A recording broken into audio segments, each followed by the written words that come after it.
नमस्कार, प्राचीन ग्रंथ ज्ञान चैनल में आपका स्वागत है। आज हम आपको श्रीमद् देवी भागवत पुराण के तीसरे स्कंध में अध्याय 30 श्रवण करवाएंगे, जिसमें श्री राम और लक्ष्मण के पास नारद जी का आना और उन्हें नवरात्र व्रत करने का परामर्श देना, श्री राम के पूछने पर नारद जी का उनसे देवी की महिमा और नवरात्र व्रत की विधि बतलाना, श्री राम द्वारा देवी का पूजन और देवी द्वारा उन्हें विजय का वरदान देने का वर्णन किया गया है। तो आए श्रोताओं, हम कथा श्रवण करने से पहले चैनल को सब्सक्राइब करके वीडियो को पूरा देखें। तो चलिए हम वीडियो को शुरू करते हैं। व्यास जी बोले, इस प्रकार राम और लक्ष्मण परस्पर में परामर्श करके ज्यों ही चुप हुए, त्यों ही आकाशमार्ग से देवर्षि नारद वहां आ गए। उस समय वे स्वर तथा ग्राम से विभूषित अपनी महती नामक वीणा बजाते हुए तथा बृहद्रथंतर साम का गायन करते हुए उनके समीप पहुंचे। उन्हें देखते ही अमित तेज वाले श्री राम ने उठकर उन्हें श्रेष्ठ पवित्र आसन प्रदान किया और तत्पश्चात अर्घ्य तथा पाद्य से उनकी पूजा की। भली भांति पूजा करने के बाद भगवान श्री राम हाथ जोड़कर खड़े हो गए और फिर मुनि के आज्ञा देने पर उनके पास ही बैठ गए। तब अपने अनुज लक्ष्मण के साथ बैठे हुए खिन्मंस ग्राम से मुनीन्द्र नारद जी प्रेमपूर्वक कुशलक्षेम पूछने लगे। नारद जी बोले, हे राघव, आप इस समय साधारण मनुष्य के समान शोकाकुल क्यों हैं? मैं ये जानता हूं कि दुष्ट रावण सीता को हर ले गया है। जब मैं देवलोक में गया था, तभी मैंने वहां सुना कि अपनी मृत्यु को न जानने से ही मोह के वशीभूत होकर रावण ने जनकनंदिनी का हरण कर लिया है। हे काकुत्स्थ, आपका जन्म ही रावण के निधन के लिए हुआ है। हे नराधिप, इसी कार्य सिद्धि के लिए सीता का हरण हुआ है। पूर्व जन्म में ये वैदेही एक मुनि की तपस्विनी कन्या थी। उस पवित्र मुस्कान वाली कन्या को रावण ने वन में तप करते हुए देखा। हे राघव, तब रावण ने उससे प्रार्थना की कि तुम मेरी पत्नी बन जाओ। इस पर उसके द्वारा तिरस्कृत किए गए रावण ने बलपूर्वक उसके केश पकड़ लिए। हे राम, रावण के स्पर्श से दूषित अपनी देह को त्यागने की आकांक्षा रखती हुई उस तापसी मुनि कन्या ने अत्यंत कुपित होकर उसे तत्काल ये घोर शाप दे दिया कि हे दुरात्मन, तुम्हारे विनाश के लिए मैं भूतल पर गर्भ से जन्म न लेकर एक श्रेष्ठ स्त्री के रूप में प्रकट होऊंगी। ऐसा कहकर उस तापसी ने अपना शरीर त्याग दिया।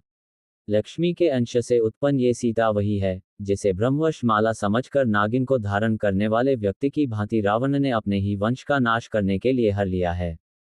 हे काकुत्स्थ, देवताओं द्वारा रावण के विनाश के लिए देवताओं से प्रार्थना करने के बाद आपका भी जन्म अज वंश में शाश्वत सर्वोच्च व्यक्तित्व भगवान विष्णु के अंश के रूप में हुआ है। हे महाबाहो, आप धैर्य धारण करें, वे किसी दूसरे के वश में नहीं हो सकती। वे सती धर्मप्रायण सीता लंका में दिन रात आपका ध्यान करती हुई रह रही हैं। स्वयं इंद्र ने एक पात्र में कामधेनु का दूध सीता को पीने के लिए भेजा था। उस अमृततुल्य दूध को उन्होंने पी लिया है। वे कामधेनु के दुग्धपान से भूख प्यास के दुख से रहित हो गई हैं। मैंने उन कमलनयनी को स्वयं देखा है। हे राघवेंद्र, मैं उस रावण के नाश का उपाय बताता हूँ। अब आप इसी आश्विन मास में श्रद्धापूर्वक नवरात्र व्रत कीजिए। हे राम, नवरात्र में उपवास तथा जप होम के विधान से किया गया भगवती पूजन समस्त सिद्धियों को प्रदान करने वाला है। देवी को पवित्र बलि देकर तथा दशांश हवन करके आप पूर्ण शक्तिशाली बन जाएंगे। अतीत में भगवान विष्णु, भगवान शिव, भगवान ब्रह्मा और स्वर्ग में रहने वाले भगवान इंद्र ने भी यह अनुष्ठान किया था। हे राम, सुखी व्यक्ति को यह व्रत करना चाहिए, लेकिन संकट में पड़े व्यक्ति को यह व्रत विशेष तरीके से करना चाहिए। हे काकुत्स्थ, विश्वामित्र, भृगु, वशिष्ठ और कश्यप ने भी इस व्रत का पालन किया है, इसके बारे में कोई संदेह नहीं है। इसी प्रकार गुरु बृहस्पति, जिनकी पत्नी का अपहरण कर लिया गया था, ने भी यह व्रत रखा था। इसलिए हे राजेंद्र, तुम्हें रावण के वध और सीता की प्राप्ति के लिए यह व्रत करना चाहिए। पूर्व काल में इंद्र ने वृत्रासुर के वध के लिए तथा शिव ने त्रिपुर दैत्य के वध के लिए इस श्रेष्ठ व्रत को किया था। हे महान स्वामी, इसी प्रकार भगवान विष्णु ने भी मधुदैत्य का वध करने के लिए सुमेरु पर्वत पर इस व्रत का पालन किया था। तुम भी आलस्य न करते हुए विधि पूर्वक व्रत का पालन करो। श्री राम बोले, हे दयानिधे, आप सर्वज्ञ हैं, अतः मुझे विधिपूर्वक बताइए कि वे कौन देवी हैं, उनका प्रभाव क्या है, वे कहाँ से उत्पन्न हुई हैं, उनका नाम क्या है तथा वह व्रत कौन सा है। नारद जी बोले, हे राम, सुनिए, वे देवी नित्य, सनातनी और आद्याशक्ति हैं। वे संपूर्ण मनोरथ पूर्ण कर देती हैं और अपनी आराधना से सभी प्रकार के कष्ट दूर कर देती हैं। हे रघुनंदन, वे ब्रह्मा आदि देवताओं तथा समस्त जीवों की कारण स्वरूपा हैं। उनसे शक्ति पाए बिना कोई हिल डुल सकने में भी समर्थ नहीं है। वे ही मेरे पिता ब्रह्मा की सृष्टि शक्ति हैं, विष्णु की पालन शक्ति हैं तथा शंकर की संहार शक्ति हैं। वे कल्याणमयी पराम्बा अन्य शक्ति रूपा भी हैं। इन तीनों लोकों में जो कुछ भी सत्य या असत्य है, उसके मूल में इस देवी के अतिरिक्त और कौन कारण और प्रभाव हो सकता है। इस सृष्टि के आरंभ में, जब ब्रह्मा, विष्णु, शिव, सूर्य, इंद्र, पृथ्वी, पर्वत आदि में से कुछ भी नहीं बचा था, तब उस समय वे निर्गुण, कल्याणमयी प्रकृति परम पुरुष के साथ विहार करती है। वे ही बाद में सगुण शक्ति बनकर सर्वप्रथम ब्रह्मा आदि का सृजन करके और उन्हें शक्तियां प्रदान कर तीनों भुवनों की सम्यक रचना करती हैं। उन आदिशक्ति को जानकर प्राणी संसार बंधन से मुक्त हो जाता है। विद्या स्वरूपा, वेदों की आदिकारण, वेदों को प्रकट करने वाली तथा परमा उन भगवती को अवश्य जानना चाहिए। ब्रह्मादि देवताओं ने गुण कर्म के विधानानुसार उनके असंख्य नाम कल्पित किए हैं, मैं कहां तक बताऊं। हे रघुनंदन, अकार से लेकर क्ष पर्यंत सभी स्वरों तथा वर्णों के संयोग से उनके असंख्य नाम बनते हैं। श्री राम बोले, हे देवर्षे, इस नवरात्र व्रत का विधान मुझे संक्षेप में बताइए। मैं आज ही श्रद्धापूर्वक श्रीदेवी का विधिवत पूजन करूंगा। नारद जी बोले, हे राम, किसी समतल भूमि पर पीठासन बनाकर उस पर भगवती जगदम्बिका की स्थापना करके विधानपूर्वक 9 दिन उपवास कीजिए। हे राजन, इस कार्य में मैं आचार्य बनूंगा, क्योंकि देवताओं के कार्य करने में मैं अधिक उत्साह रखता हूँ। व्यास जी बोले, नारद जी का वचन सुनकर प्रतापी श्रीराम ने उसे सत्य मानकर तदनुसार एक सुंदर पीठासन बनवाकर उस पर अंबिका की स्थापना की।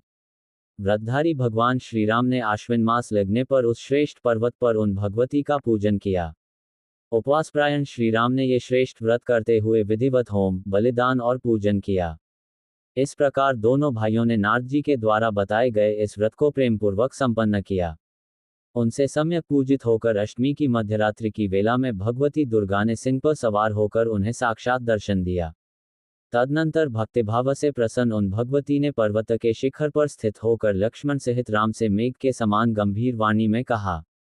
देवी बोली, हे राम, हे महाबाहो, इस समय मैं आपके व्रत से संतुष्ट हूँ। आपके मन में जो भी हो, उस अभिलषित वर को मांग लीजिए। आप पवित्र मनुवंश में नारायण के अंश से उत्पन्न हुए हैं।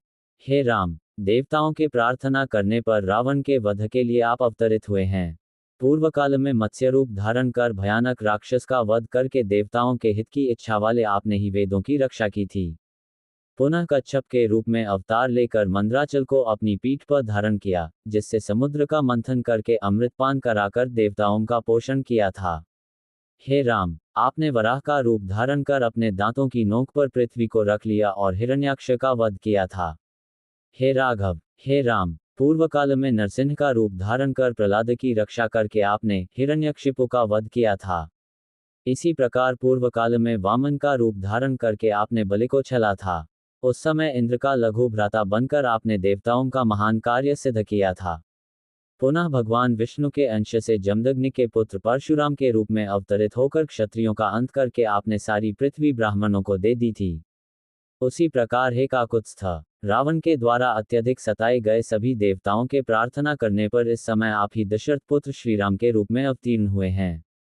हे नरोत्तम, देवताओं के अंश से उत्पन्न ये परम बलशाली वानर मेरी शक्ति से संपन्न होकर आपके सहायक होंगे।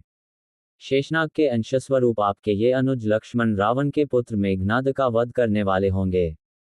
हे अंग, इस विषय में आपको संदेह नहीं करना चाहिए। वसंत ऋतु के नवरात्र में आप परम श्रद्धा के साथ पुनः मेरी पूजा कीजिए। तत्पश्चात पापी रावण का वध करके आप सुखपूर्वक राज्य कीजिए। हे रघुश्रेष्ठ, इस प्रकार 11,000 वर्षों तक भूतल पर राज्य करके पुनः आप देवलोक के लिए प्रस्थान करेंगे।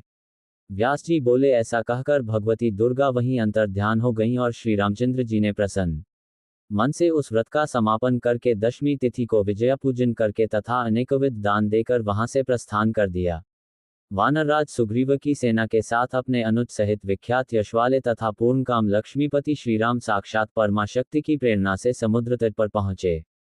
वहां सेतु बंधन करके उन्होंने देवशत्रु रावण का संहार किया। जो मनुष्य भक्तिपूर्वक देवी के उत्तम चरित्र का श्रवण करता है, वह अनेक सुखों का उपभोग करके परमपद प्राप्त कर लेता है। व्यास जी बोले, यद्यपि अन्य बहुत से विस्तृत पुराण हैं, किंतु वे इस श्रीमद् देवी भागवत महापुराण के तुल्य नहीं है, ऐसी मेरी धारणा है। नमस्कार, आज का वीडियो इतना ही। अगला अध्याय अगले वीडियो में। संपूर्ण देवी भागवत पुराण सुनने के लिए बने रहे हमारे YouTube चैनल प्राचीन ग्रंथ ज्ञान पर। धन्यवाद।